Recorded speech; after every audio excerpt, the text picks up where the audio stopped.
कि महादेव की कृपा से श्री नरसिंह मेहता जी को वृंदावन में रास बिहार का दर्शन हुआ।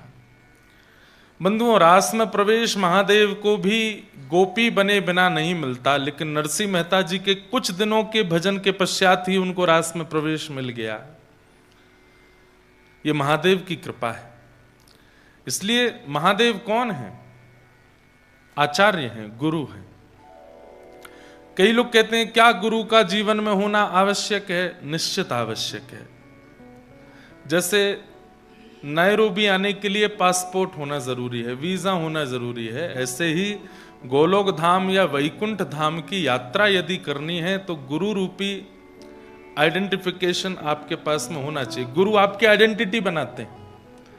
जन्म हुआ, माता पिता ने क्या नाम रखा, वो उससे संसार जानता है, लेकिन दीक्षा देने के बाद गुरु जो आपका नाम रखते हैं उससे ठाकुर जी आपको जानते हैं। ठाकुर जी के लिए वही आपका परिचय होता है।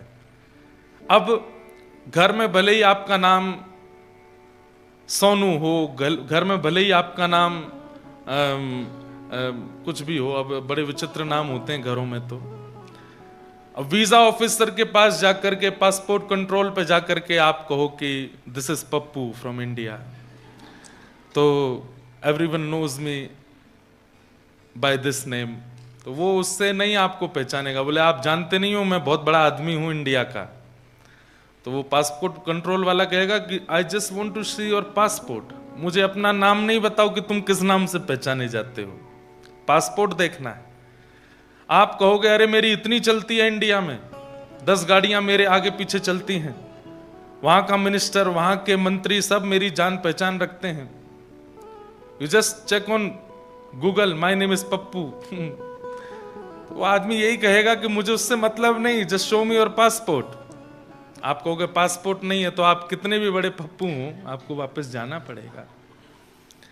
जस्ट लाइक दैट ओनली, आप गोलोक में प्रवेश करना चाहेंगे तो ललिता विशाखा गुरु प्रदत्त नाम पूछेंगे। क्या नाम है? किनकी शरणागति है? किनसे शरणागत होकर के यहां आए हो? और वहां यदि आपने वही नाम बताया जो माता पिता ने रखा, जो परिवार ने रखा, जो संसार ने रखा, तो एंट्री नहीं मिलेगी। लेकिन गुरु जो नाम रखते हैं, यहां पर कई सारे गौड़िया वैष्णव बैठे हैं, कुछ हरिदासी भी बैठे हैं, कुछ हरिवंशी भी बैठे हैं, कुछ रामानुजी भी बैठे हैं। आचार्य आपका नामकरण करते हैं और उसी नामकरण से आपकी निकुंज में चर्चा होती है। वो आपका वास्तविक नाम नहीं जानते जिससे संसार में ख्याति है, वो आपका वही नाम जानते हैं जो गुरु ने प्रदान किया। और गुरु के द्वारा प्रदत्त नाम, गुरु के द्वारा प्रदत्त क्रिया, गुरु के द्वारा प्रदत्त स्वभाव, उसी से प्रवेश मिलता है निकुंज में। शिव कौन है? नरसिंह मेहता के गुरु जी हैं। उनके मन में आ गया कि नरसिंह को अब रास का दर्शन कराना है, तो गुरु कृपा से नरसिंह मेहता नरसिंह अली बन करके, अली कहते हैं सखी को, नरसिंह अली बन करके वृंदावन में रास देखने के लिए गए। वृंदावन तो जाते हैं पर रास का अनुभव नहीं होता। क्यों? कहीं ना कहीं गुरु प्रदत्त जो क्रिया है, या गुरु प्रदत्त जो भावना है, या गुरु प्रदत्त जो नियम है, शायद उसका पालन इतने भाव से किया नहीं गया। और दूसरी बात भी कह सकता हूं, शायद गुरु की उतनी कृपा नहीं है। नहीं तो वृंदावन जाकर के अनुभूतियां तो होती हैं। कई लोग वृंदावन जाते हैं तो उनको ऐसा लगता है कि छोटी गलियां हैं, बहुत मिसमैनेजमेंट है, बहुत भीड़ है, कोई वो नहीं है, ऐसा नहीं है, वैसा नहीं है। वो आके केवल कंप्लेन्स ही करते रहते हैं। पर कई लोग उन्हीं दिनों में वो भी गए हैं, पर वो आकर के जैसे पूछते हैं कैसा लगा वृंदावन, तो they will just close their eyes और आंसू निकलने लगेंगे, हम बता नहीं सकते। तुमको भीड़ ने परेशान नहीं किया? पता ही नहीं चला कब थी भीड़? तुमको रात्रि में ये असुविधा नहीं हुई? नहीं, हमको तो ऐसा कुछ अनुभव नहीं हुआ। अभी गिरधर लाल जी का ब्याहुला हुआ था बरसाने में, तो हमने बरसाना से लगभग 6 किलोमीटर दूर माता जी गौशाला में कार्यक्रम रखा कि हमें पता था कि भीड़ बहुत होगी और हम संभाल नहीं पाएंगे। तो पहले दिन पूज्य पिताजी महाराज जब व्यवस्था देखने गए तो मुझको आके बहुत डांटा, बोले इतनी दूर तुमने व्यवस्था, बरसाना से 6 किलोमीटर दूर, वहां कोई रिक्शा नहीं जाता, कोई साधन नहीं जाता, वहां लोग कैसे पहुंचेंगे? मैंने कहा पिताजी अब जैसे भी हो, व्यवस्था में भगदड़ नहीं होनी चाहिए, कोई स्टैम्पेड ना हो जाए, बहुत ज्यादा क्राउडेड ना हो जाए, इसलिए मैंने दूर रखा। पर स्टिल लाल जी की बारात में there was more than 1 lakh people. Lal ji की इतनी बड़ी बारात अभी तक हुई नहीं है।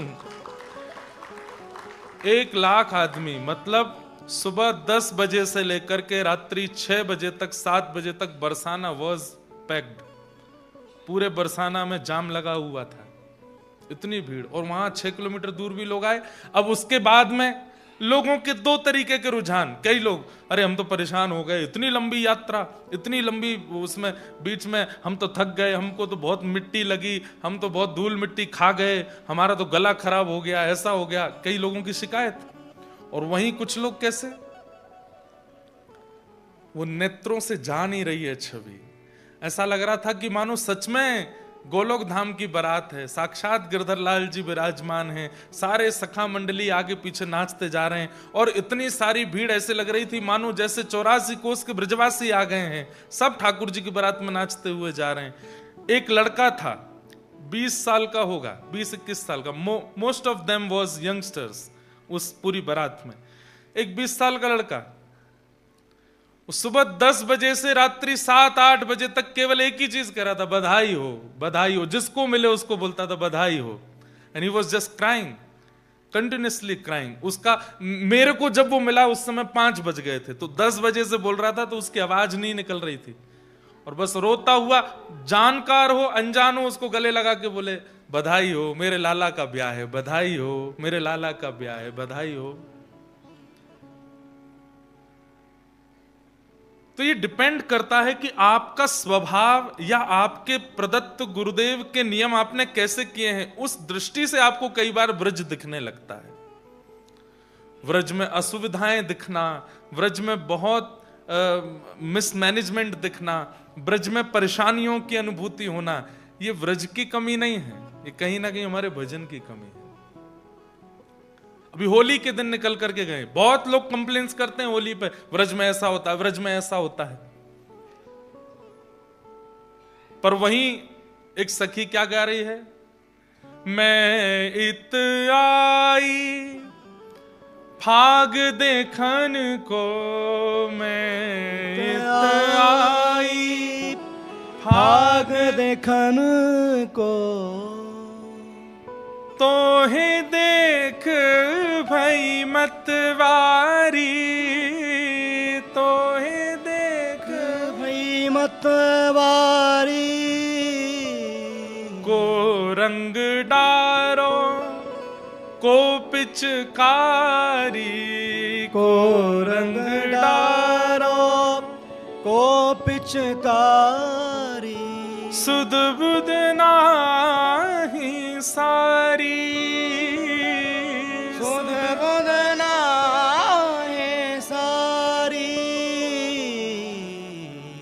तेरे रंग की बलिहारी में, तेरे रंग की बलिहारी। सखी कह रही है मैं इत आई फाग देखन को, पर तोय देख भई मतवारी, को रंग डारो को पिचकारी, सुध बुध नाही। कौन रंग लगा रहा था, कौन पिचकारी चला रहा था, मुझे पता ही नहीं चला। क्यों? मेरा ध्यान तो केवल बिहारी जी की तरफ था, मेरा ध्यान तो केवल राधा वल्लभ जी पर था, मेरा ध्यान तो केवल राधा रमन जी पर था। क्या हुआ मुझे नहीं पता, तेरे रंग की बलिहारी। तो डिपेंड्स कि आप क्या विचार लेकर के जाते हैं, और विचारों का निर्माण आपकी गुरु परंपरा करती है। तो गुरु का होना बहुत जरूरी है जीवन में, पर गुरु का चयन कैसे करना चाहिए यह भी बहुत जरूरी है। प्रभाव देख करके गुरु नहीं बनाना है। जिनकी वाणी, जिनका स्वरूप, जिनकी उपस्थिति कृष्ण के प्रति और प्रियता प्रकट करती हो, वही गुरु हैं, वही आपके गुरु हैं। गुरु वही जो हरीसों में लावे, गुरु वही जो वृंदा विपिन बसावे, गुरु वही जो सद्मार्ग दिखावे। गुरु वो नहीं जो केवल दीक्षा दे करके अपनी पूजा करावे, आप प्रसन्न रहो बस, नहीं। उनके जीवन में आने से कृष्ण हर दिन प्रिय बनते जा रहे हैं, वो गुरु हैं। और ऐसे गुरु मिले हैं नरसिंह मेहता को। महादेव चरणों में प्रणाम किया कि मैं कुछ नहीं मांगूंगा आपसे, आपको जो अच्छा लगता है वो मुझे दीजिए। और महादेव लेकर के सीधे पहुंचे हैं वृंदावन। वृंदावन में जाकर के रास बिहार का दर्शन कराया। कल हम लोग सुन रहे थे, नरसिंह मेहता जी ने रास का दर्शन किया। दर्शन करते करते ऐसी स्थिति हो गई कि नरसिंह मेहता की हाथ में मसाल थी, जलते जलते वो हाथ तक आ गई। नरसिंह मेहता सुध बुध खोए बैठे थे, तभी किशोरी जी गईं और जाकर के नरसिंह मेहता को चेताया और अपना नूपुर दिया। नरसिंह मेहता चरणों में गिर गए, बोले मुझे अब यहां से नहीं जाना, मुझे यहीं रख लीजिए। तब ठाकुर जी ने आज्ञा की, नरसिंह मैंने तोए अपनो दर्शन या मारे करायो ताकि तोकू विश्वास है जाए। बहुत ध्यान से सुनिए सब लोग, मैंने तोकू अपनो दर्शन या मारे करायो कि तोकू विश्वास है जाए। ब्रजभाषा समझ रहे हैं ना सब लोग? कभी कभी निकले तो सुन लो, ठाकुर जी की भाषा है, ठाकुर जी ऐसे ही बोलते हैं। अब नरसिंह तेरी बहुत जरूरत है या संसार को, यदि तू नीचे जाकर के मेरी भक्ति को प्रचार नहीं करेगो तो फिर वैकुंठ और गोलोक धाम कौन आवेगो। इसलिए नरसिंह अब तू जा। नरसिंह मेहता बोले आपकी याद आएगी तो मैं क्या करूंगा, आपका दर्शन करने की इच्छा होगी तो मैं क्या करूंगा। ठाकुर जी ने तुरंत एक करताल प्रदान की। यू नो करताल, एक तो मजीरा इसको भी बोलते हैं, एक ऐसे बजाते हैं, लेकिन मूल रूप से करताल किसको कहते हैं? कर कहते हैं हाथ को, और ये है करताल, इसको करताल बोलते हैं। लेकिन फिर भी कई लोग ऐसे हाथ में लेकर के बजाते हैं, उसको करताल कहते हैं। ठाकुर जी ने करताल दिया नरसिंह मेहता को और नरसिंह मेहता से कहा राग केदार गाना, ये मेरा प्रिय राग है। ठाकुर जी कह रहे हैं जब जब तुम गाओगे नरसिंह, जहां दृष्टि घुमा करके देखोगे वहीं मैं तुम्हें खड़ा मिलूंगा। और बंधुओं, केवल नरसिंह मेहता को नहीं, मैं आपको ये बात प्रमाणित करके कह सकता हूं कि राग केदार में आज भी सामर्थ्य है। यदि कोई शुद्धता से गान कर दे, भाव से गान करे, तो आज भी ठाकुर जी दिख जाएंगे। ये राग केदार की खूबसूरती। हाँ, घर के अंदर बैठ के गाओगे, कमरा में बैठ के, तो शायद हो सकता है अनुभूति ना हो। प्रकृति के बीच में गाओ, या फिर वृंदावन बरसाना में कहीं एकांत में बैठ करके गाओ, और राग केदार गाओ। केदार गाएं, कुछ सुनाए केदार में? सुनाते हैं। जय हो। ठाकुर जी किशोरी जी से वार्ता कर रहे हैं, एक ठाकुर जी की लीला सुनाते हैं केदार राग में। वाह।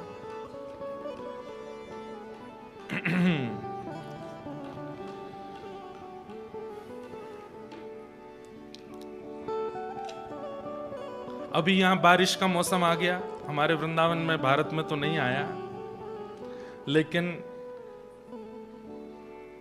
बारिश यहां आई है। तो एक श्याम घटा को देख करके एक केदार राग में एक पद सुनाते, गाना मेरे साथ, ठीक है? केदार गाओ। कब बरसे गो आए श्याम घन, कब बरसे गो आए, कब बरसे गो आए श्याम घन, कब बरसे गो आए। अब दो भाव हैं। काली बादल की घटा को देख करके पक्षी कह रहे हैं कि ये कब बरसेगा, लेकिन ठाकुर जी के रूप माधुरी को देख करके गोपियां कह रही हैं कि श्याम सुंदर हम पर कृपा कब करोगे, कब मिलोगे हमें। लेकिन इस तरीके से बोल रही हैं कि सुनने वालों को लग रहा है कि ये बादल से कह रही हैं कि ये कब बरसेंगे, परंतु वास्तव में गोपियां ठाकुर जी से कह रही हैं कि आप हम पर कब बरसोगे, हम पर कृपा कब करोगे। गाइए। कब बरसे गो आए श्याम घन, कब बरसे गो आए, कब बरसे गो आए श्याम घन, कब बरसे गो कब अमिलन संताप मिटेगो, कब अमिलन संताप मिटेगो, विरह निदागन सा, विरह निदान सा, कब मम मन मयूर नचेगो, कब मम मन मयूर नचेगो। बादल देख करके मोर नृत्य करते हैं तो गोपियां कह रही हैं आपको देख करके हमारा मन प्रफुल्लित कब होगा नाथ, कब आओगे हमारी दृष्टि के सामने। कब मन मम मयूर नचेगो, कब मम मन मयूर नचेगो, उर आनंद ना समाए,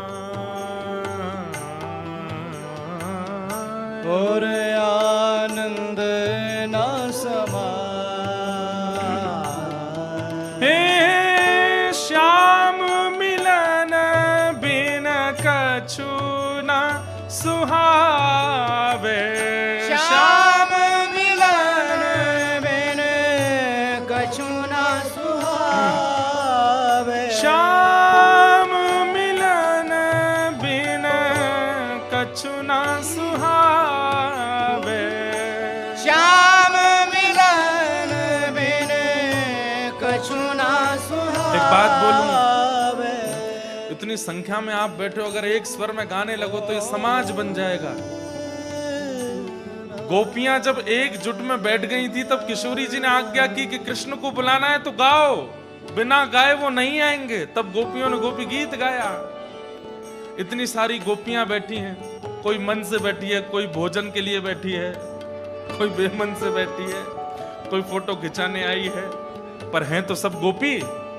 यहाँ कोई पुरुष नहीं है, यहाँ सब गोपी हैं। पुरुष केवल एक पुरुषोत्तम है, बाकी सब गोपी हैं। गाइए सब लोग, थोड़ा मेरुदंड सीधा कीजिए, कमर सीधी करो, कंठ को खोलिए, राग का विचार मत करो, बस गाइए, देखो कितना अच्छा लगेगा। श्याम मिलन बिन कछु न सुहावे, श्याम मिलन बिन कछु न सुहावे। एक क्षण के लिए लगा ठाकुर जी आ गए। क्यों नहीं गाते हो आप? ये इतना अच्छा अवसर है, इतने समाज में बैठे हैं, गाइए ना भाव से। श्याम मिलन बिना कछु न सुहावे, श्याम मिलन बिन कछु न सुहावे, कछु नहीं मोहे भावे, कछु नहीं मोहे भावे।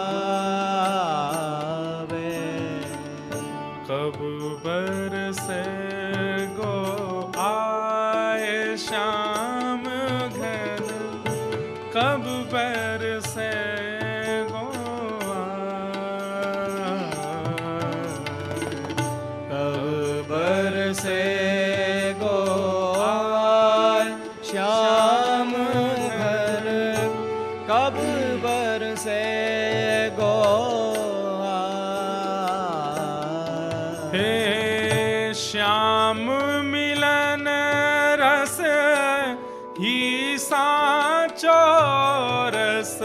श्याम मिलन रस ही साचो रस। श्याम मिलन रस ही साचो रस। श्याम मिलन रस ही साचो रस। जीवन में सरसा, जीवन में सरसा।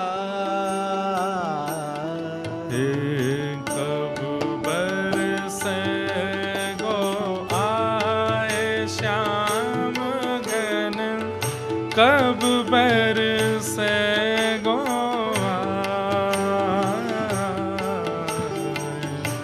कब बरसे गो श्याम घन, कब बरसे गो। हे श्याम मिलन बिन कछु न सुहावे। श्याम मिलन बिन कछु न सुहावे। श्याम मिलन बिन कछु न सुहावे। श्याम मिलन बिन कछु न सुहावे। कछु नहीं मोहे भावे। ओ कछु नहीं मोहे भावे। श्याम मिलन रस ही साचो रस। श्याम मिलन रस ही साचो रस। श्याम मिलन रस ही साचो रस। श्याम मिलन रस ही साचो रस। जीवन में सरसा, जीवन में सरसा। दर्शन दो भगवान नाथ मोरी अखियां प्यासी रे।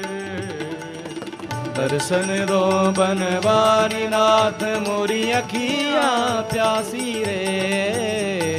दर्शन दो भगवान नाथ मोरी अखियां प्यासी रे।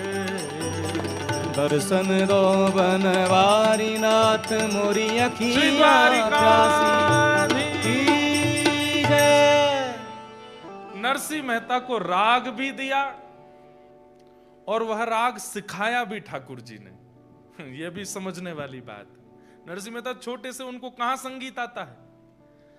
राग दिया भी ठाकुर जी ने, तो फिर नरसिंह मेहता बोले नाथ ये गाना कैसे है, तो फिर ठाकुर जी ने गा के सिखाया भी, ऐसे गाना है। और अब नरसिंह मेहता लिए करताल, हाथों में करताल है, पैरों में प्रिया जी ने नूपुर पहना दिए हैं, श्री किशोरी जी ने नूपुर पहना दिए हैं। और अब नरसिंह मेहता बस वही करताल बजाते हैं, नूपुर बजाते हुए पुनः जूनागढ़ चले गए। ठाकुर जी ने आज्ञा करके भेजा है कि तुमको अभी भक्ति का प्रचार करना है, इसलिए तुम अभी यहां नुकुंज में नहीं रुको, जाओ वापस। और नरसिंह मेहता वापस जूनागढ़ आ गए। ठाकुर जी का दर्शन हुआ, लौट करके आए नरसिंह मेहता। अब तो जित देखूं उतित श्याममयी, जहां देखते हैं वहीं ठाकुर जी दिखाई देते हैं उनको। कहां जाएं, तो घर गए अपने बड़े भैया के पास, भाभी के पास। जैसे ही पहुंचे नरसिंह मेहता के वैसे ही चिड़े हुए थे भैया भाभी दोनों। और अब ये पैरों में नूपुर देख करके, हाथ में करताल देख करके, और इनकी वेशभूषा जो भक्तों की सी बनी हुई थी, उसको देख करके तो भाभी और भैया दोनों और गुस्सा हो गए। अरे हमने तो सोचा था कि तू मर गया होगा, तो लौट के आ गया फिर से। और ये क्या पहन के, ये घुंघरू पहन करके कहां घूम रहा है, और ये क्या हाथ में ले रखा है। नरसिंह मेहता ने दंडवत प्रणाम किया दोनों भैया भाभी को। ये ठाकुर जी को पुकारवे को यंत्र है, ये करताल है और ये नूपुर है। जब करताल बजाते बजाते, कीर्तन करते करते नृत्य करते हैं, तब नूपुर की ध्वनि बजती है। इससे प्रिया प्रियतम प्रसन्न होते हैं, इसलिए मैं इनको पहन के आया हूं। भैया जोर से उपहास करने लगे, अरे राम राम राम, ये क्या कर रहा है, चल चल तुझे राजा के पास ले चलता हूं, राजा से कहूंगा वो तुझे थोड़ी नौकरी दे देंगे, 2-4-5 रुपया महीना कमा लेगा, तेरा भी जीवन कट जाएगा, ये सब उतार दे, क्या पहन के घूमता है। नरसिंह मेहता बोले भैया ये तो नहीं उतारूंगा मैं, क्योंकि जिन्होंने पहनाया है वो बहुत विशेष है। कौन माने नरसिंह मेहता की बात। भाभी चिल्लाने लगी, बोले मैं ऐसे नहीं रहने दूंगी इसको घर में, पहले ही इसके कारण हमारा पूरा अपयश होता रहा है पूरे नगर में, और अब इसको ये घुंघरू पहन के घूमेगा, करताल बजाता घूमेगा, सब इसको क्या क्या बोलेंगे और इसकी वजह से हम लोगों को कलंकित करेंगे। आप पहले ही सुन लीजिए, इसको बाहर कर दीजिए, या तो ये रहेगा या मैं रहूंगी। नरसिंह मेहता बहुत चिंता में आ गए। भाभी मां, मैं कोई भार बन के नहीं, ये तो भगवत प्राप्ति के लिए हम सब जीवन में आए हैं, हम सब ने जन्म लिया है, उसी भाव की पूर्ति करना हूं मैं। बंधुओं, एक बात ध्यान रखिएगा, हम लोग कई बार बहुत प्रेशराइज कर देते हैं किसी को कि you should wear Tilak and all every day. अच्छी बात है, पहनना ही चाहिए, नित्य तिलक धारण कीजिए, नित्य कंठी पहनिए, नित्य धोती पहनिए। पर कभी कभी ऐसा होता है कि देखिए, मेरे साथ ये चीज डिस्टर्बिंग नहीं है, मैं रोज तिलक धारण करूं, रोज कंठी पहनूं, रोज धोती पहनूं, उसमें कोई दिक्कत नहीं, क्योंकि मेरा जीवन भी कृष्ण है, मेरे प्राण भी कृष्ण है, मेरा प्रोफेशन भी कृष्ण है, मेरा सब कुछ कृष्ण बन चुके हैं, इसलिए मुझे इतनी दिक्कत नहीं। पर आजकल के युवा जो कॉलेज भी जाते हैं, अपनी पढ़ाई आदि भी करते हैं, उनको तिलक धारण करने में अगर वहां उपहास सहना पड़ता है, तो या तो वो प्रहलाद जी की तरह, नरसिंह मेहता की तरह इतने बोल्ड बन करके रहें कि तुम चाहे जितना मजाक उड़ाओ, हम फिर भी तिलक धारण करेंगे, हम फिर भी शिखा रखेंगे, हम फिर भी धोती पहनेंगे। लेकिन यदि वो उपहास मन को व्यथित करता हो, तो ऐसी स्थिति में भक्ति का उपहास ना हो, ऐसी क्रिया करनी चाहिए। और वहां आचार्यों ने एक आज्ञा दी है, क्या? कि आप हाथ में जल लेकर के, आप अपने गुरुदेव का स्मरण करके और जल का तिलक धारण कर लीजिए। दैट इज इनविजिबल, लोगों को नहीं दिखेगा, ठाकुर जी को तो दिखेगा कि मेरो है, तो वो आप धारण करके जा सकते हैं। लेकिन घर वापस आते ही पुनः आपको तिलक धारण करना पड़ेगा।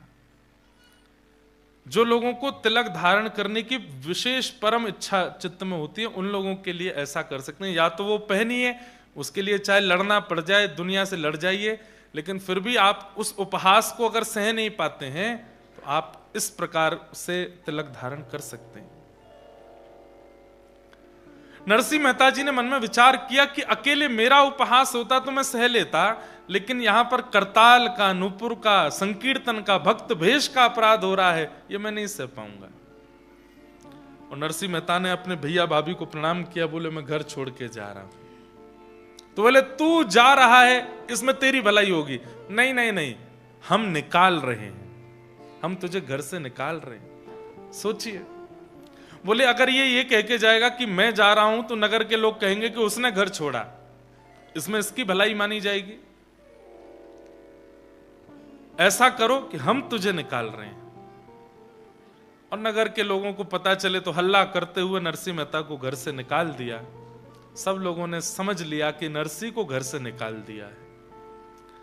नरसिंह मेहता जी बोले भैया मेरे तो ठाकुर जी हैं, अब वही मेरा जीवन चलाने वाले हैं, वही मेरी रक्षा करने वाले हैं, देखेंगे क्या होता है।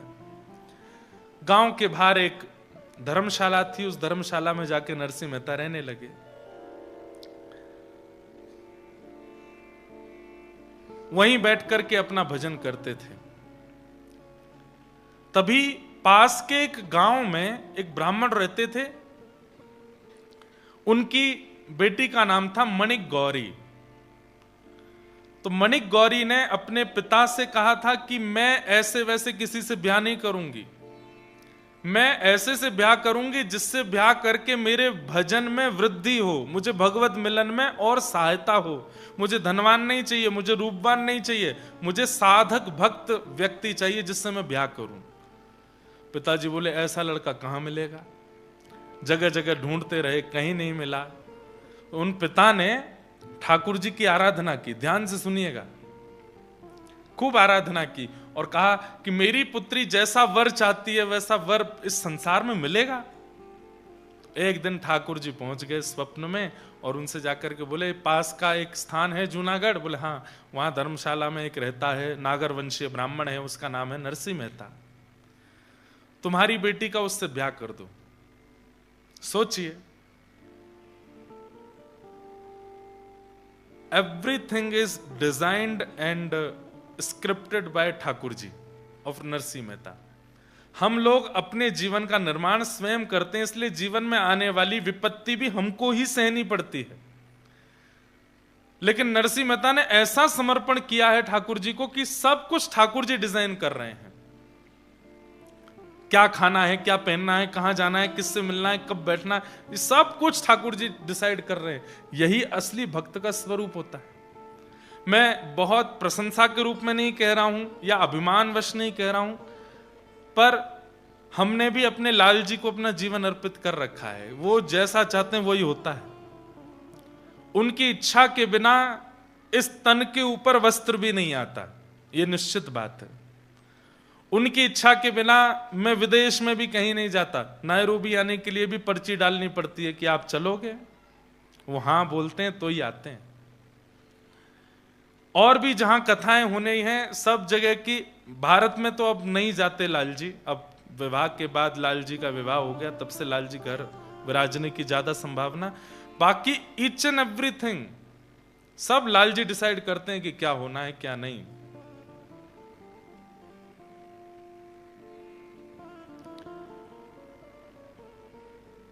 ईच एंड एवरीथिंग मतलब ईच एंड एवरीथिंग। हमारी गृहिणी भी उन्हीं की आज्ञा से आई है, ये भी उन्हीं की आज्ञा है।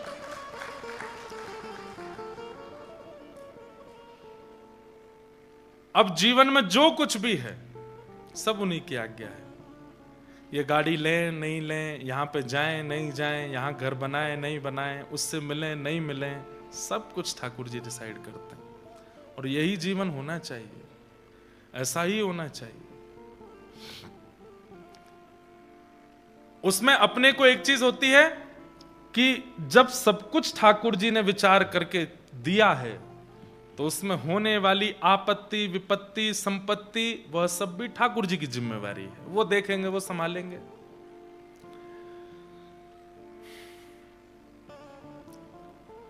ठाकुर जी ने आज्ञा करके ब्राह्मण देवता को कहा कि अपनी बेटी का विवाह तुम वहां कर दो नरसिंह मेहता से, जाओ। यहां पर उन ब्राह्मण देवता ने अपनी बेटी मणिक गौरी का ब्याह नरसिंह मेहता से किया। नरसिंह मेहता जी ने भी ब्याह कर लिया, गृहस्थाश्रम में प्रवेश किया। आपकी पहली बेटी हुई जिसका नाम था कुमरी बाई। क्या नाम था? कुमरी बाई। ब्याह के 2 साल बाद प्रथम पुत्री हुई कुमरी बाई, जिसको आप नन्ही नन्ही कह के बुलाते थे। क्या बोलते थे? नन्ही। जैसे बालक पिता अपने बालक को प्यार से बुलाता, तो ऐसे नन्ही नन्ही बोलते थे। उसी से उनका फिर कालांतर में नाम नानी हो गया और सब उनको नानी बाई बोलने लगे। और वही कथा फिर कल आएगी, नानी बायनो मायरो, जिनका भात भरने के लिए स्वयं ठाकुर जी गए थे। ये वही नन्ही नन्ही बाई, इनका नाम क्या था? कुमरी बाई। असली नाम कुमरी बाई। नरसिंह मेहता जी के फिर दूसरे एक पुत्र हुए, उनका नाम था श्यामल दास। इनकी बारात में भी ठाकुर जी गए थे। कितना सुंदर प्रसंग है, अभी सोच के ही मुझे गूज़बम्स हो रहे हैं। इनकी बारात भी ठाकुर जी लेके गए थे। सब कुछ नरसिंह मेहता के जीवन में अपना कुछ है ही नहीं, सब ठाकुर जी कर रहे हैं। और तीसरी इनकी एक पुत्री हुई, उनका नाम था रत्नाबाई। ये 3 संतान हुई नरसिंह मेहता की। धर्मशाला में रहते थे छोटे छोटे बच्चे। तो एक दिन पत्नी ने कहा, हम भक्ति करते हैं, भजन करते हैं, ठाकुर जी की सेवा करते हैं, आप प्रवचन करते हो। अपनी पत्नी बच्चों को प्रवचन सुनाते थे नरसिंह मेहता, और फिर कीर्तन करते थे। बोले सब अच्छा है, पर ये धर्मशाला में बच्चे रहते हैं, मैं रहती हूं, कोई भी आ जाता है, कोई भी, तो इससे थोड़ा मुझे लगता है कि कैसे करें, कहीं हम घर नहीं बना सकते। नरसिंह मेहता बोले, देखो देवी, हम अपने लिए घर बनाएं ये हमारा स्वभाव नहीं। ठाकुर जी के लिए घर बनेगा और ठाकुर जी कृपा करेंगे तो ठाकुर जी के लिए घर बनेगा। अब जब तक ठाकुर जी को धर्मशाला में बढ़िया लग रहा है तब तक रहेंगे, जब ठाकुर जी की इच्छा होगी तो घर में भी जाएंगे। मतलब इतनी सी भी अपनी इच्छा नहीं है, ठाकुर जी की इच्छा। तभी एक सेठ उस धर्मशाला में आए, नरसिंह मेहता जी से मिले, उनका प्रवचन सुना। प्रवचन सुन के बड़े प्रसन्न हुए, दक्षिणा प्रदान की। नरसिंह मेहता जी की पत्नी ने भोजन बना करके उनको पवाया। वो सेठ जी बोले, मैं बहुत प्रसन्न हूं नरसिंह जी, आप यदि आज्ञा करें तो मैं आपको जूनागढ़ में जगह खरीद के घर बनवा के दे दूं? पत्नी की तो आंख खुल गई, बोले कि बोल दो, ठाकुर जी ने भेजा है। नरसिंह मेहता बोले देखो, हमको तो घर नहीं चाहिए, हमको तो कहीं नहीं रहना है, पर ठाकुर जी चाहेंगे तो। बोले नहीं नहीं, ठाकुर जी ही चाह रहे हैं, इसीलिए हम आपसे कह रहे हैं। खूब कहा। नरसिंह मेहता बोले मैं कैसे मान लूं कि ठाकुर जी चाह रहे हैं? बहुत देर तक तो वो सेठ जी बताते रहे कई बात, लेकिन नरसिंह मेहता नहीं माने। अंत में आकर के उन्होंने अपना असली रूप दिखाया। वो कोई और नहीं, श्री अक्रूर जी महाराज थे, जो भगवान को वृंदावन से मथुरा लेकर के गए थे, ठाकुर जी के काका जी। अक्रूर जी जब प्रकट हुए, देव रूप जब नरसिंह मेहता ने देखा, बोले आप कौन हैं? बोले मैं अक्रूर हूं, ठाकुर जी को मथुरा से, वृंदावन से मथुरा में ही लाया था, वहां से फिर यहां द्वारिका में भी मैं हूं, मैं काका हूं ठाकुर जी का। ठाकुर जी ने ही मुझे भेजा है कि नरसिंह के लिए एक भवन निर्माण करो, आपकी कुछ रिक्वायरमेंट बता दो। नरसिंह मेहता बोले हमारी तो एक ही रिक्वायरमेंट है कि हमारे घर में कोई भी आवे तो उसको ये ना लगे कि ये घर है, उसको ये लगे ये तो कोई मंदिर है, उसको ये लगे ये तो कोई साधना का स्थान है, उसको ये लगे यहां संत कभी भी रह सकते हैं, संत निवास होना चाहिए, ठाकुर जी के कीर्तन का स्थान होना चाहिए, यज्ञ मंडप होना चाहिए, भोजनशाला होनी चाहिए, सेवा के लिए कोई भी राहगीर, क्योंकि जूनागढ़ बीच में है, एक तरफ सोमनाथ दूसरी तरफ द्वारिका, तो दर्शनार्थी आते जाते रहते हैं, दर्शनार्थियों की रहने की उत्तम व्यवस्था, उनकी सेवा की, मतलब अपने लिए कुछ नहीं चाहिए, ऐसा भवन बनाओ। अक्रूर जी महाराज द्वारिका के एक प्रकार से छोटे सेनापति हैं, वो ऐसा भवन निर्माण कराया उन्होंने कि जूनागढ़ के लोगों की आंखें खुली रह गईं। अद्भुत भवन। लेकिन नरसिंह मेहता वहां जैसे ही पहुंचे, जाकर के प्रणाम किया, ठाकुर जी को विराजमान किया, पत्नी बच्चों के साथ प्रवेश किए, रात भर सोए नहीं। पत्नी बोली क्या हुआ? मन नहीं लग रहा है। क्यों? अरे इस घर में हम रह रहे हैं तो ऐसा लग रहा है हम स्वामी हैं इस घर के, कोई होना चाहिए साथ में, कोई साधु, कोई महात्मा, कोई साधक, कोई भक्त, वो रहे हमारे साथ। तभी जूनागढ़ में कुछ सूरदासों का आगमन हुआ। सूरदास जानते हैं, जिनके नेत्र नहीं होते। ऐसे 16-17 सूरदास आए, ध्यान से सुनिएगा, जो एक दूसरे का कंधा पकड़ के चलते थे, दिखाई नहीं देता था, आगे वाला छड़ी पकड़ के चलता, बाकी सब उसके एक दूसरे के कंधे पकड़ लेते। और इनका काम क्या था सूरदासों का? घर हर द्वार पर जाते और मंजीरा बजा करके कीर्तन करते। घर के व्यक्ति की अगर श्रद्धा होती तो वो इनको भोजन दे देता, दक्षिणा दे देता, खा पी करके वहीं गुजर बसर कर लेते। फिर दूसरे घर में जाते, वहां थोड़ी देर कीर्तन करते। ऐसे एक दिन नरसिंह मेहता ने घर के बाहर देखा तो 17 सूरदास एक दूसरे के पीछे कंधा पे हाथ धरे चल रहे थे, हाथ में मंजीरा, करताल, कीर्तन जैसे ही करने लगे नरसिंह मेहता के द्वार के बाहर, तुरंत अपनी पत्नी के साथ गए, सबके चरण वंदन किए, चरण धोए, चरण धो करके माला पहनाई। नरसिंह मेहता बोले आप सब कौन हैं? बोले हम सब सूरदास हैं, ठाकुर जी का कीर्तन करते हैं, घर घर के बाहर जाकर के कीर्तन करते हैं, फिर जो मिल जाता है उससे पाते हैं। बोले आप ठाकुर जी की प्राप्ति के लिए भजन करते हो कि भोजन के लिए भजन करते हो? तो उन्होंने कहा अभी तो भोजन के लिए कर रहे हैं, पर भोजन सहज ही मिल जाएगा तो ठाकुर जी के लिए करने लगेंगे। नरसिंह मेहता बोले तो आप सही जगह आए हो, आज से ये भवन आपका है और आप यहीं रहेंगे हमारे साथ है। सबकी उम्र पूछी, सुनिएगा ध्यान से। क्यों उम्र पूछी?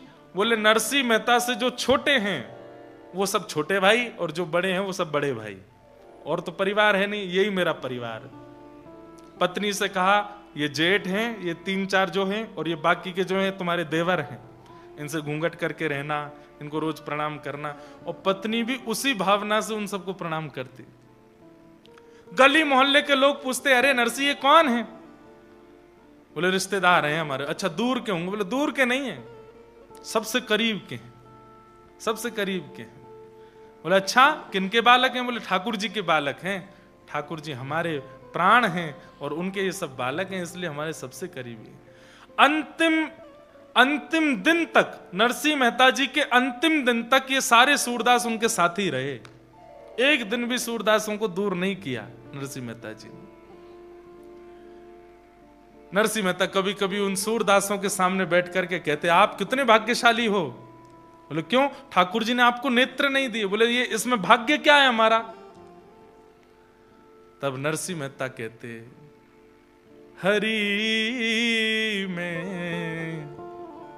नैनहीन तुम नैना, हरि में नैनहीन तुम नैना।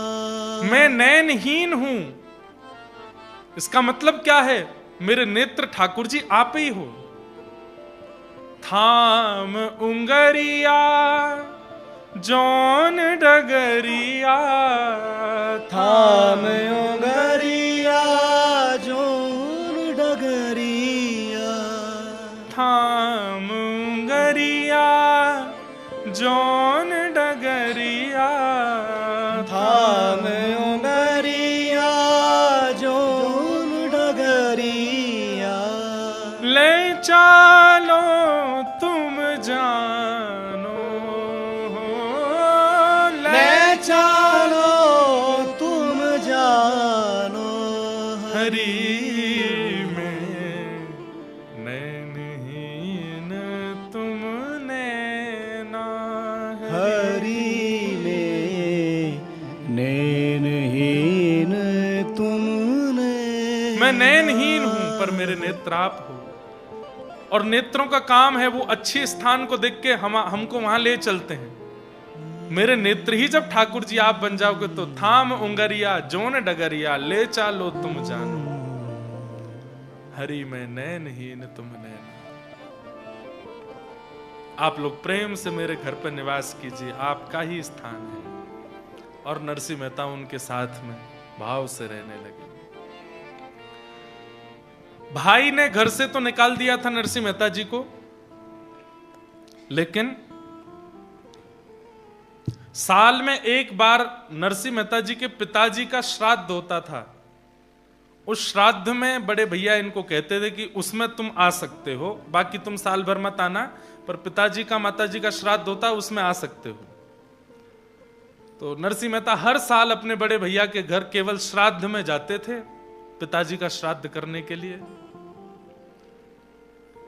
अब की बार जब बड़े भैया आए निमंत्रण देने तो नरसिंह मेहता भाभी और उनकी पत्नी दोनों ने प्रणाम किया, घर में बिठाया। बोले अच्छा, किसी बड़े यजमान के द्वारा घर बनवा लिया आप तुमने, बहुत बड़ा घर बनवाया है।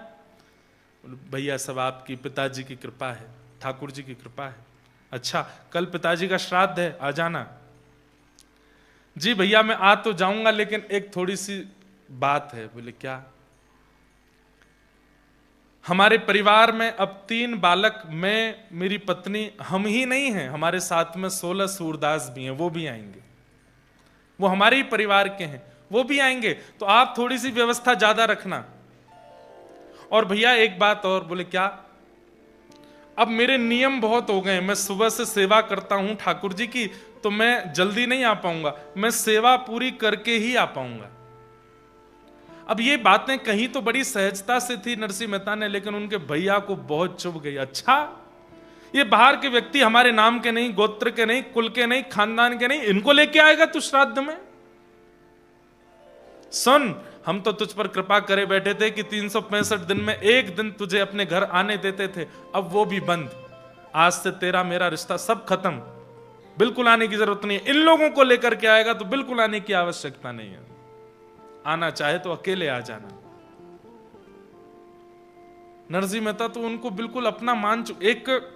एक कथा सुनाऊं। हमारे आचार्य चरण श्री रामानुजाचार्य जी महाराज, रामानुजाचार्य भगवान के सगे जामाता, जामाता मतलब दामाद, उनका नाम था श्री लालाचार्य जी महाराज। क्या नाम था? लालाचार्य। वे रामानुजाचार्य जी के शिष्य भी थे और दामाद भी थे। तो रामानुजाचार्य जी से एक दिन उन्होंने कहा, गुरुदेव मुझे कुछ आज्ञा कीजिए कि मैं आपकी उस आज्ञा का पालन कर सकूं। तो रामानुजाचार्य जी ने आज्ञा की, तिलकधारी, कंठीधारी, धोतीधारी, शिखाधारी, कमंडलधारी, त्रिपुंडधारी, जटाधारी या मुंडधारी, जो भी भगवत भक्त मिले उनको भगवान के समान मान करके उनकी पूजा करनी है। भक्तों को भगवान के समान मान करके उनकी आराधना करो, ये मेरी आज्ञा है। तो लालाचार्य जी बोले, मैं आपका शिष्य हूं पर मैं दामाद भी हूं, तो मैं दामाद होने के नाते एक बात कह सकता हूं। तो रामानुजाचार्य जी बोले, क्या? आपकी आज्ञा तो हो गई है कि भक्तों को भगवान के समान मानो, पर मेरी दृष्टि ये कर नहीं पाएगी। मैं भक्तों को भगवान के समान नहीं मान सकता। भगवान भगवान है, भक्त भक्त है, मैं नहीं कर पाऊंगा। तो रामानुजाचार्य जी को अच्छा लगा, चलो झूठ तो नहीं बोला, जो सत्य है वो बोल दिया। तो बोले, दूसरी आज्ञा मानो। बोले, क्या? भक्तों को भगवान के समान नहीं मान सकते तो भक्तों को गुरु के समान मानो। जितनी श्रद्धा निष्ठा अपने गुरु में रखते हो उतनी श्रद्धा निष्ठा भक्तों में रखो। तो लालाचार्य जी हंस के बोले, क्षमा करें, मैं ये भी नहीं कर पाऊंगा। मेरे गुरु हैं, मैं सबको गुरु रूप में कैसे देख सकता हूं? आप इसके भले मुझे कोई दंड दे दीजिए, लेकिन ये मैं कर नहीं पाऊंगा। तो फिर रामानुजाचार्य जी ने तीसरी आज्ञा दी। बोले, भक्तों को अपने संबंधियों के समान मानो, अपने परिवार के समान मानो। लालाचार्य जी बोले, ये करके दिखाऊंगा, ये कर दूंगा। और उसका प्रभाव ये कि लालाचार्य जी जिस भी तिलकधारी को देखते, उसकी कद काठी मुख आदि को देख करके उसको नाम दे देते। अरे चाचा जी, बड़े दिन में मिले। वो कहता, कहां का भतीजा है भैया? अरे नहीं नहीं चाचा जी, आप भूल गए हैं, मैं तो जानता हूं, हमारा संबंध तिलक से है, तिलक से। आई आई, आपकी बहू ने घर पे आज बड़ी सामग्री बनाई है, चलिए घर पे लेके आते। अकेले लालाचार्य जी, उनकी पत्नी भी इतनी निष्ठावान, आके घर में देखो वहां के चाचा जी आए हैं, तो पत्नी भी आके प्रणाम करती, घूंघट करती, चाचा जी बैठिए ना, मैं बनाती हूं प्रसाद। कोई बड़े बुजुर्ग दिख जाते तो उनको मामा जी बोल देते, किसी को फूफा जी बोलते, कोई मुंह फुलाए घूम रहा है तो फूफा जी।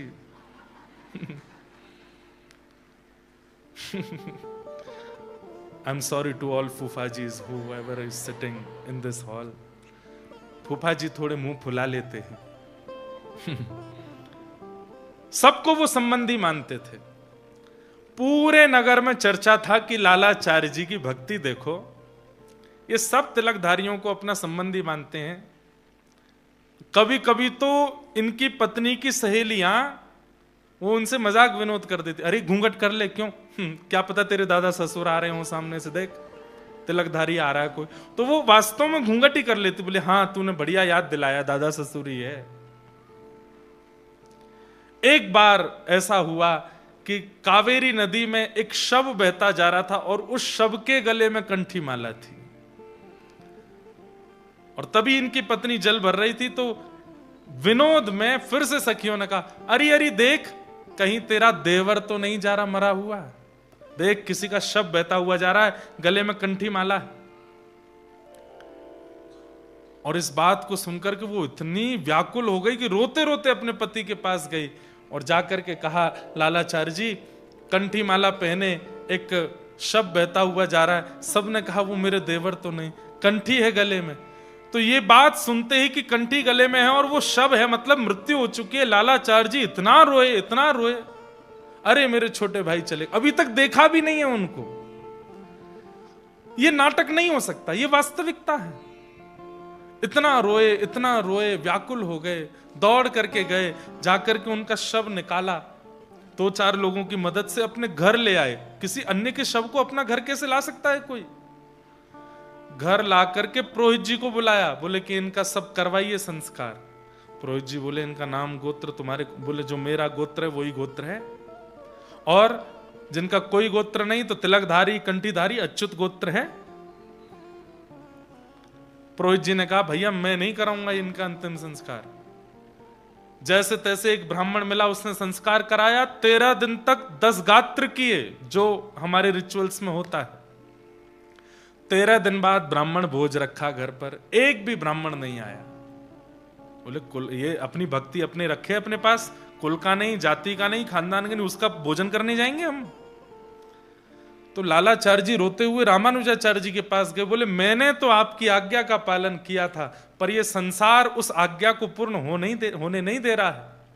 आपने कहा था कि तिलकधारी कंठीधारी सब तुम्हारे संबंधी, अपने संबंधी का मैं 10 गात्र कर रहा हूं, ब्राह्मण भोज कर रहा हूं, तो फिर ब्राह्मण भोजन करने क्यों नहीं आए? मेरी निष्ठा में कमी नहीं है, पर ये संसार के लोग मेरी निष्ठा को पनपने नहीं दे रहे हैं। तो रामानुजाचार्य जी के नेत्र सजल हो गए। श्री रंगनाथ भगवान पौड़े थे, जाकर के हाथ जोड़ के कहा, नाथ इनका विश्वास अविश्वास ना हो जाए, कृपा कीजिए। तुरंत ठाकुर जी ने इशारा किया और आकाश मार्ग से एक दिव्य तेज प्रकट हुआ। वैकुंठ से ब्राह्मण प्रकट होकर के आए और लालाचार्य जी के यहां आकर के प्रसाद पाया उनका। वैकुंठ से ब्राह्मण भेजे ठाकुर जी ने। कभी कोई भगवत भक्त ब्रजवासी या ठाकुर जी का संबंधी सन्मुख आ जाए ना बंधु, थोड़ा नाच लिया कीजिए। आज के दिवस की मैं जाऊं बलिहारा, मेरे घर आया राधा रमण जू का प्यारा, मेरे घर आया राजा रमण जू का प्यारा। आज के दिवस की मैं, आज के दिवस की मैं, आज के दिवस की मैं, आज के दिवस की मैं जाऊं बलिहारा, मेरे घर आया राजा राम जी का प्यारा, मेरे घर आया राजा राम जी का प्यारा। जैसे अपना जन्मदिन याद रखते हैं, एनिवर्सरी याद रखते हैं, बच्चों के बर्थडे याद रखते हैं, कैलेंडर में उस दिन को भी याद रखिए जिस दिन कोई वैष्णव आपके घर आया था, और उसकी भी हर वर्ष गांठ मनाया कीजिए कि आज के दिन वो महापुरुष हमारे यहां आए थे, आज के दिन उनका पदार्पण हुआ था। इतनी निष्ठा भक्तों के प्रति होनी चाहिए। नरसिंह मेहता जी ने अपना संबंध तुड़वाना स्वीकार कर लिया, लेकिन उन 17 सूरदासों को नहीं त्यागूंगा। वो भजन करते हैं। नरसिंह मेहता जी के जब भैया चले गए संबंध तोड़ के, तो सब लोगों ने कहा, अब नरसिंह पिताजी का श्राद्ध तो श्राद्ध है, बड़े भैया ने तो घर से निकाल दिया, अब तुमको अलग से करना पड़ेगा।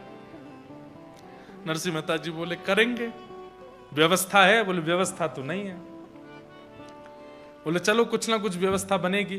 तो नरसिंह मेहता जी बोले, एक मेरे सेठ जी हैं, मेरे यजमान हैं, उनको मेरा कीर्तन भजन बहुत अच्छा लगता है, मैं उनसे कुछ कर्जा ले लूंगा, उससे अपने पिताजी का श्राद्ध करूंगा, मैं व्यवस्था कर लूंगा। उससे पहले ब्राह्मणों को निमंत्रण दे आता हूं, और देवी तुम रसोई घर तैयार रखना, सेठ जी से कर्जा लेकर के आऊंगा, सामग्री ले लेंगे और फिर पिताजी का श्राद्ध हम लोग यहीं कर लेंगे। यहां पर बंधुओं, जब व्यक्ति विपरीत होते हैं ना, तो वो सब लोग ईर्ष्या में आ जाते हैं। नरसिंह मेहता जी का घर बन गया, नरसिंह मेहता जी को इतने लोग सुनने लगे, इन सब से जूनागढ़ के ब्राह्मण वंशीय लोग सब चिढ़ने लगे थे नरसिंह मेहता जी से। सब लोग ध्यान से इधर देखो, कथा सुनो, बहुत सुंदर प्रसंग है।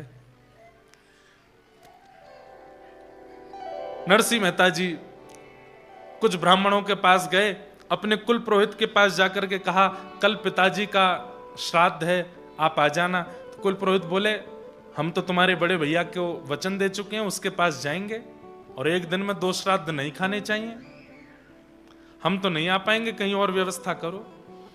नरसिंह मेहता जी किसी और ब्राह्मण के पास गए, वो ब्राह्मण भी नरसिंह मेहता जी से चिढ़ता था। तो उसने कहा, नरसिंह जी दाम वाम है कि नहीं है, करवा पाओगे श्राद्ध? बोले कि करेंगे सब, आप बस आ जाइएगा।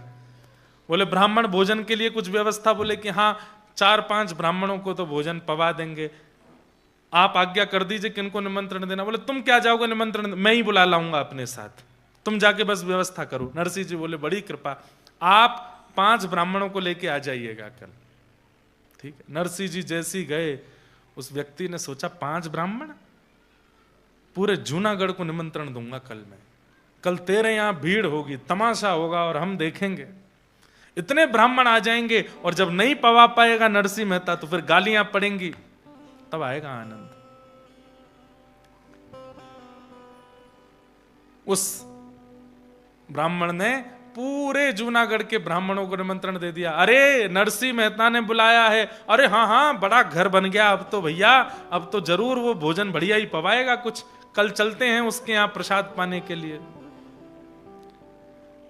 यहां नरसिंह मेहता जी ने पत्नी से कहा, देवी अब तुम तैयारी रखना, मैं ब्राह्मण देवता को बोले 5 ब्राह्मण कल आएंगे, एक पुरोहित जी आएंगे, और मैं सेठ जी के पास जा रहा हूं, उनसे थोड़ी व्यवस्था उधार ले आता हूं। 17 सूरदासों से भी कह गए आप भी ध्यान रखिएगा अपना। बोले हाँ ठीक है। नरसिंह मेहता जी उस सेठ जी के पास गए, सेठ जी से कहा ऐसे ऐसे पिताजी का श्राद्ध है, कुछ दे दीजिए आप, मैं आपको चुका दूंगा। सेठ जी बोले अगर मैं कोई दूसरा ऑफर दूं तो? क्या ऑफर? बोले आपको चुकाना नहीं पड़ेगा, जितना चाहोगे मैं दे दूंगा, पर आपको चुकाना नहीं है, कुछ और करना पड़ेगा। नरसिंह मेहता बोले क्या करना है? बोले मुझे कीर्तन सुना दीजिए, बैठ करके थोड़ा कीर्तन सुना दीजिए, और मैं जितने चाहूं उतने कीर्तन मुझे सुना दीजिए, मैं आपको जितना कहोगे उतना कर्जा दे दूंगा, उधार दे दूंगा आपको। नरसिंह मेहता बोले मैं कीर्तन तो सुना दूंगा, लेकिन समय का आप ध्यान रखना, क्योंकि मैं तो डूब जाता हूं कीर्तन में, और मैं कहीं कीर्तन में डूब गया और वहां ब्राह्मण आ गए और मैं नहीं पहुंचा, सामग्री नहीं बनी, तो फिर लेने के देने पड़ जाएंगे। सेठ जी बोले आप चिंता नहीं करो, आप आंख बंद करके कीर्तन करो, मैं आंख खोल के सुनूंगा। नरसिंह मेहता जी ने अपना करताल लिया हाथ में, बोले सेठ जी ध्यान रखिएगा, मैं डूब जाऊंगा, मुझे उठा दीजिएगा। बोले आप तो बस सुनाना प्रारंभ करो। और गाने लगे नरसिंह मेहता, हे मारा गिरधर लाल थारो नचायो नाचू रे, मारा गिरधर लाल थारो नचायो करताल बजा के गाओ। नाचूरे, मारा नट राजा थारो नचायो नाचू रे, ओ मारा नट राजा थारो नचायो नाचूरे, ओ मैं तो थारो नचायो नाचू, ओ मैं तो थारो नचायो नाचू रे, मैं तो थारो नचायो नाचू, ओ मैं तो थारो नचायो नाचू रे, मारा गिरधर लाल थारो नचायो नाचू रे, ओ मारा गिरधर लाल थारो नचायो बोलो गिरधर लाल प्यारे की।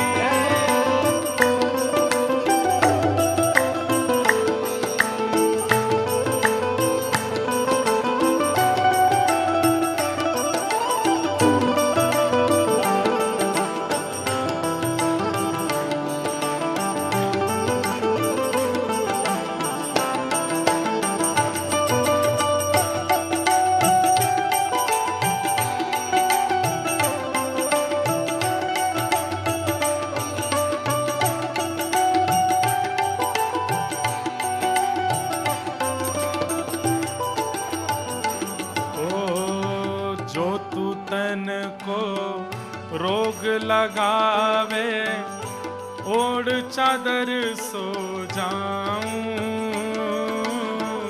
जो तू तन को रोग लगावे ओढ़ चादर सो जाऊं, जो तू तन को रोग लगावे ओढ़ सिरख सो जाऊं, जो तू तन को रोग लगावे ओढ़ सिरख सो जाऊं, जो तू काल रूप बन आवे, जो तू काल रूप बन आवे, जो तू काल रूप बन आवे, जो तू काल रूप बन आवे, लपक गोद में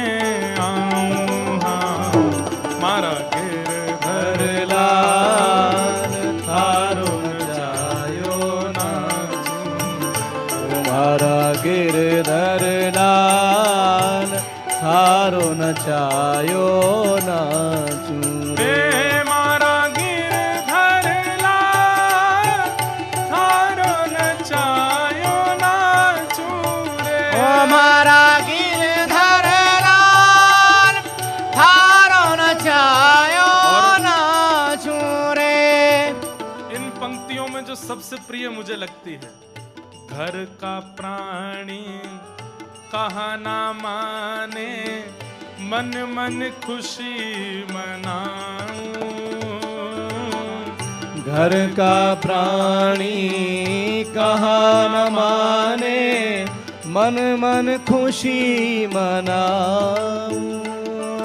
नरसिंह मेहता कह रहे हैं, घर के लोग हमारी मानते नहीं है, हमारी चलने देते नहीं, हमारी एक भी बात नहीं सुनते। बड़ी कृपा है ठाकुर जी, अच्छा है, सब मेरी बात मानने लगेंगे तो सबके प्रति मोह हो जाएगा। अच्छा है मेरी बात मानते नहीं, किसी के प्रति मेरा मोह नहीं है। घर का प्राणी कहा न माने, मन मन खुशी मनाऊं।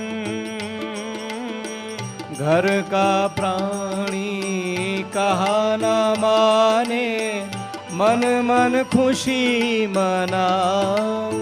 ओ थारे इस मंगल विधान में, थारे इस मंगल विधान में, ओ थारे इस मंगल विधान में, थारे इस मंगल विधान में, मैं काहे टांग अड़ाऊं अड़ाऊं। मारा गिरधर लाल थारो नचायो नाचू रे। ओ मारा गिरधर लाल थारो नचायो नाचू रे। मारा गिरधर लाल थारो नचायो नाचू रे। ओ मारा गिरधर लाल थारो नचायो नाचू रे। राधे राधे गोविंद गोविंद राधे। राधे राधे गोविंद गोविंद राधे। हरि गोविंद राधे गोपाल राधे। हरि गोविंद राधे गोपाल राधे। हरि गोविंद राधे गोपाल राधे। गोविंद राधे गोपाल राधे। हरि गोविंद राधे गोपाल राधे। हरि गोविंद राधे गोपाल राधे। हरि गोविंद राधे गोपाल राधे। हरि गोविंद राधे गोपाल राधे। हे भजो राधे राधे गोविंद गोविंद राधे। भजो राधे राधे गोविंद गोविंद राधे। राधे राधे गोविंद गोविंद राधे। भजो राधे राधे गोविंद गोविंद राधे। हरि गोविंद राधे गोपाल राधे। हरि गोविंद राधे गोपाल राधे। गोविंद राधे गोपाल राधे। गोविंद राधे गोपाल राधे। हरि गोविंद राधे गोपाल राधे। हरि गोविंद राधे गोपाल राधे। हरि गोविंद राधे गोपाल राधे। हे गोविंद राधे गोपाल हे राधे। भजो जय हो। हे भजो राधे राधे गोविंद गोविंद राधे। भजो राधे राधे गोविंद गोविंद राधे। राधे राधे गोविंद गोविंद राधे। भजो राधे राधे गोविंद गोविंद राधे। राधे राधे गोविंद गोविंद राधे। भजो राधे राधे गोविंद गोविंद राधे। राधे राधे गोविंद गोविंद राधे। भजो राधे राधे गोविंद गोविंद राधे। श्री राधे। ऐसा कीर्तन किया नरसिंह मेहता ने। 18 घंटे निकल गए कीर्तन करते करते। सेठ जी जो बोले थे कि मैं आपको उठा दूंगा, वो खुद नाचने लगे, खुद मंत्रमुग्ध होकर के नृत्य करने लगे। लेकिन जैसे ही नरसी का कीर्तन ठाकुर जी के कान में पड़ा, द्वारिका में बैठे ठाकुर जी छटपटाने लगे। रुक्मणी जी बोली क्या हुआ? बोले अरे वहां पर पूरा जूनागढ़ नरसी के घर आज प्रसाद पाने के लिए आ रहा है। नरसी मेहता के पिता का आज श्राद्ध होना और ये यहां बैठ के कीर्तन गा रहा है, क्या करूं?